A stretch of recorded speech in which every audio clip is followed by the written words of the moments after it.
রোজা থাকা অবস্থায় মা বোনেরা রান্না করে, সে রান্না কেমন হয়েছে তা কি জিহ্বা দিয়ে স্বাদ বুঝতে পারবে কিনা? ভাইরা আমার, দরকারি প্রশ্ন।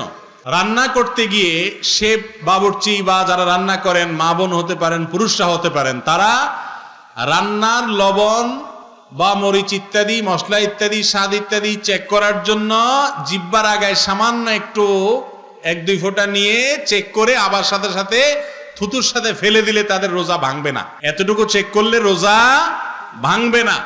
তবে বেশিরভাগ ক্ষেত্রে যেটা হয়, যারা নিয়মিত রান্না বাড়া করেন, 5, 10, 15 বছর ধরে রাঁধেন, তাদের রাঁধতে রাঁধতে একটা কি হয়ে গেছে, আইডিয়া, অভ্যাস হয়ে গেছে। তারা জানে যে কতটুকু লবণ মরিচ দিলে কি হবে না হবে। একান্ত প্রয়োজন ছাড়া এটা করার দরকারটা কি নিজেকে রিস্কের মধ্যে ফেলার? বাকি এটা জায়েজ আছে।